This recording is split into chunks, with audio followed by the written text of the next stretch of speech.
ایسی. اور یہ بھی بڑا ہوتا ہے کبھی کبھی نا فیئر, جیسے یہ آپ نے حزن کی بات کی اور ہم کی بات کی, یہ بڑے دو امپورٹنٹ ورڈز ہیں اسلامک ٹرمینالوجی میں. یعنی کبھی کبھی ایسا واقعہ آپ کے ساتھ ہو جاتا ہے کہ جس کو آپ اینٹیسپیٹ کر رہے ہوتے ہیں اور وہ ہو جاتا ہے. میں آپ کو انٹرسٹنگلی اپنا بتاتا ہوں. کسی وقت میں, یعنی بچپن کی اگر میں بات کروں, 7-8 کلاس میں تھا اور یہ A لیول تک مجھ سے ہوتا, میرے ساتھ ہوتا رہا. میں کہیں بھی جب جانا ہوتا تھا نا جی, کوئی فیملی ٹرپ یا کوئی باہر ٹرپ ہوتا تھا, تو میرے نا ذہن میں ایک فیئر چلتا تھا, میں نے بیمار ہو جانا, یعنی میں نہیں جا پاؤں گا. اور میں ہو جاتا تھا, سرپرائزنگلی میں بیمار ہو جاتا تھا اکثر. تو الحمدللہ اب تو ایگزسٹ ہی نہیں کرتا یہ فیئر. اب دیکھیں نا, اس چائلڈہڈ ایک وہ واقعے کو لوں کہ نہیں یہ تو میری پرسنالٹی کا پارٹ ہے, ایسا ہی ہوگا, لیکن الحمدللہ اب تو دور دور تک وہ ایسی باتیں آتی ہی نہیں ذہن میں. میں نے اندازہ لگایا کہ اصل میں یہ سائنٹیفک بھی ہے بات کہ جب آپ وہ چیز سوچنے لگتے ہیں نا, تو ایسے کیمیکلز باقاعدہ ریلیز ہوتے ہیں جو آپ کی باڈی لینگویج ایسے بنا دیتے ہیں, اور ظاہر ہے کہ پھر الٹیمیٹلی آپ کا امیون سسٹم ویک ہوتا ہے اس تھنکنگ سے. اور امیون سسٹم جب ویک ہوتا ہے تو بندہ, نہیں ہے کہ آپ اچھا سوچیں گے تو لا آف اٹریکشن, اچھا سوچیں تو اچھا, what ever you focus on it happens. سبحان اللہ. چلیے بات کو ذرا تھوڑا سا سمیٹتے ہیں. ایک اور یہ جو ہے نا, یہ ہمارے ٹراماز کے لیے اور پرابلمس کے لیے جو میں سمجھتی ہوں کہ ایک اصل تھراپی ہے, وہ ہے قرآن مجید. سبحان اللہ. آپ ذرا غور کیجئے کہ آپ کو پتہ ہے کہ غم, فکر اور بے قراری اور پریشانی کی دعا ہے اللہم اجعل القرآن ربیع قلوبنا و نور صدورنا و جلاء احزاننا و ذہاب ہمومنا و غمومنا. اس میں غم, فکر, احزان, حزن سب کا نام لے لیا. اور یہ دعا بڑی خوبصورتی سے شروع ہوتی ہے کہ اللہم انی عبدک وابن عبدک ماض فینا حکمک وعدل فینا قضاؤک. بڑی کمال کی دعا ہے. اس میں ایڈ کر دوں آنٹی, اس کا میں نے سائیکو انالیسس پڑھا ہے اس دعا کا, تو یقین انسٹیٹیوٹ کا ایک ریسرچ پیپر ہے اس پہ. تو وہ کہتے ہیں کہ جو دعا شروع ہو رہی سیلف اویئرنیس سے شروع ہو رہی. سب سے پہلے تھیراپی میں سیلف اویئرنیس کراتا ہے سائیکو, جو آپ کا تھراپسٹ ہوتا ہے, کہ بھائی تم پہچانو تو صحیح تم ہو کون. اللہم انی عبدک, یعنی آپ دیکھیں پہچان کیا ہے, اور پھر اس کو دوبارہ وہ کرنے کے لیے ری ایمفسائز اللہم انی عبدک وابن عبدک وابن امتک, یعنی میرے ماں باپ بھی اللہ تیرے ہی بندے ہیں. اور پھر وہ کہتے ہیں 3 کانسیپٹس ریوائز کروائے اس دعا نے, جو انسان بھول جاتا ہے تو اس پہ ہم اور حزن سوار ہوتا ہے. وہ کیا ہے؟ ماضٍ فی حکمک, اللہ تیرا ہی حکم جو ہے وہ غالب ہے.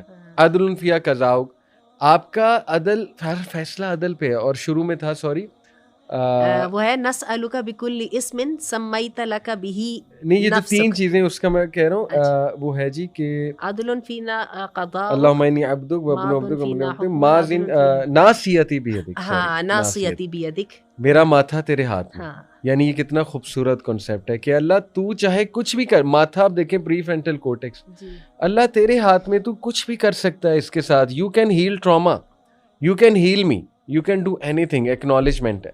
اور پھر عدل ماضٍ فی حکمک, آپ کا ہی حکم غالب, اور عدل فی قضاء, آپ کے سارے فیصلے حق پہ. یہ تینوں کانسیپٹ ہم بھولے ہوتے ہیں تو ڈپریشن اور انگزائٹی حاوی ہوتی ہے. بالکل. اور پھر آگے وہ ایگزیکٹلی. اچھا یہ آپ نے جو بات کی, اسی سے میں آپ کو بتاؤں, میرے پاس کل پرسوں ایک کیس آیا ہوا تھا, کیس نہیں تھا, کوسچن آیا تھا. انہوں نے کہا جی میں نے استخارے کی دعا پڑھی اور میں نے اللہ سے دعا کی اور پھر میں سو گئی, اور صبح مجھے اتنا انٹینس پیس کی کیفیت تھی. آپ مجھے بتائیں یہ سائن ہے کہ اللہ نے میری دعا قبول کر لی ہے؟ میں نے ان سے کہا یہ تو سائن خیر ہے ہی, اس لیے کہ استخارے کے بارے میں اللہ کے رسول نے فرمایا تھا کہ جس بندے نے استخارہ کیا وہ کبھی ندامت اس کو نہیں ہوگی. لیکن میں آپ کو اصل بتاؤں, جو آپ کو کنٹینٹمنٹ تھی اور جو آپ کو پیسفلنس تھی, اس کی ریزن کیا تھی؟ آپ نے اپنے معاملات کو اللہ کے سپرد کیا تھا. اور بلکہ انہوں نے جس وقت مجھے کویسچن بھیجا, اس وقت ان کو 2-3 دن گزر چکے تھے. انہوں نے کہا this feeling is still with me. کیوں؟ کہ آپ نے اپنے معاملات کو اللہ کے سپرد کر دیا, اور اللہ تو اچھا ہی کرتا ہے. اور سب سے بڑھ کے محمد علی, یہ بڑی ہم سب کو سوچنے کی ضرورت ہے. آپ یہ دیکھیں کہ اس دنیا میں ہر کام کے اوپر ہمارے اختیار نہیں ہے.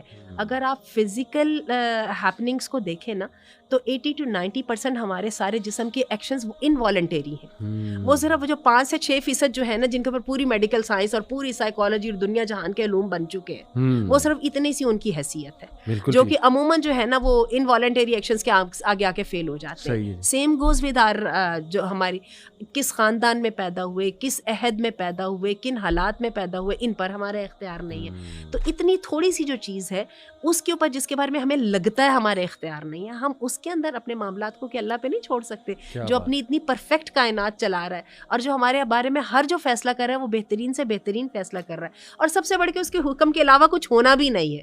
تو let us do what is right to do. کیا بات. اس میں تھوڑے سے آپ کو نا ریئل لائف واقعات کے ہمارے پاس ایسے کچھ آئے کیسز کہ خاتون پریگننسی کے دوران جو ہے بہت فیئرفل ہیں کہ کچھ ہو جائے گا. اس میں ہارمونز بھی اپ ڈاؤن ہوتے ہیں اس اسٹیٹ میں, آپ کو پتہ ہے, اور وہ ہو گیا, مطلب اللہ معاف کرے وہ مس کیریج ہو گیا یا بچہ جو ہے وہ رائٹ آفٹر برتھ فوت ہو گیا. تو دیکھیے یہ وہی جو میں نے اپنا بتایا تھا نا, مجھے ہوتا تھا کہ نہیں مجھے بیماری ہو جانی, اور میں بیمار ہو جاتا تھا, امیون سسٹم ویک ہو جاتا ہے ایسی سوچوں سے. لیکن اینی وے دیکھیں میں اس کو ایسے اپنے آپ کو کاؤنسل کیا, مجھے یاد ہوتا ہے کہ اے اللہ جو ہوتا ہے تیری مرضی سے ہوتا ہے. میں اللہ کو الفاظ کہتا ہوتا تھا کہ اے اللہ مجھے پروٹیکٹ کر, آپ بہترین پروٹیکٹر ہیں. میں انہیں کہتا ہوں کہ دیکھیں جب یہ فیئر آپ پہ حاوی ہو رہا ہے, ارریشنل فیئر ہے, اس کی کوئی حقیقت نہیں, آپ کو پتہ ہونا چاہیے جو ہوتا ہے اللہ کی مرضی سے ہوتا ہے. لیکن آپ اس وقت دعا کریں ہاتھ اٹھا کے کہ یا اللہ تو میرا مولا ہے, تو میرا پروٹیکٹر ہے, اللہ میں آپ کو سونپتا ہوں یا سونپتی ہوں, پروٹیکٹ کریں اللہ. جیسے کچھ لوگوں کو اپنے ماں باپ کی ڈیتھ کا بڑا فیئر ہوتا ہے کہ میرے ماں باپ جو ہے وہ فوت ہو جائیں گے, بس میرے پیاروں کو کوئی تکلیف نہ ہو. ہاں کوئی تکلیف نہ ہو. دیکھیں جو ہوگا اللہ کی طرف سے ہوگا. کسی کو کوئی نائٹ میئر آیا, کانسٹنٹ آ رہا ہے, ماں باپ کی ڈیتھ نظر آ رہی ہے, دیکھیں آپ پہلے تو اس کو جھٹکیں, اعوذ باللہ پڑھ کے 3 بار یہاں اسپٹ کر کے, ظاہر ہے شیطان آپ کو پریشان کر رہا ہے. دوسرا آپ اللہ پہ چھوڑ دیں کہ اللہ یہ آپ ہی کے بندے ہیں, اللہ آپ ان پہ رحم کریں, ٹھیک ہے, اللہ آپ ہمیں کوئی ایسی تکلیف سے نہ گزاریں جس کی ہمیں استطاعت نہیں ہے, اور اے اللہ مجھے پتہ ہے کہ اللہ آپ بہترین کریں گے. تو اللہ تعالیٰ سے اس موقع پہ دعا کی جائے اور اس موقع پہ اللہ کی مدد طلب کی جائے, اپنے چھوٹے چھوٹے پرابلمس کو لے کے بھی کہ اللہ میں آپ کو سونپتا ہوں یا سونپتی ہوں, اللہ کرم فرما دے, مدد فرما دے. تو میں نے تو آنٹی خود اپنی لائف میں بہت سی چیزیں جن کا مجھے ڈر ہوتا تھا وہ اللہ کو جب سونپی, اور جب میں نے یہ دعائیں کی الحمدللہ اپنے آپ کو مینٹلی مضبوط کیا کہ کیا ہو جائے گا, کچھ نہیں ہوگا, اللہ تعالیٰ کو برا کرے گا, اللہ تعالیٰ تمہیں کو ڈسٹرائے کرنا چاہتا ہے, اللہ معاف کرے. تو یہ چیزیں پھر کم ہو گئیں, اور پھر اعوذ باللہ پڑھنا, لا حول ولا قوت الا باللہ پڑھنا, پھر یہ دعا اتنی پاورفل ہے جو آپ نے دعا بتا دی نا انگزائٹی کی حالت میں, اللہم انی اعوذ بک من الہم والحزن والعجز والکسل والبخل والجبن وذل الدین وغلبۃ الرجال.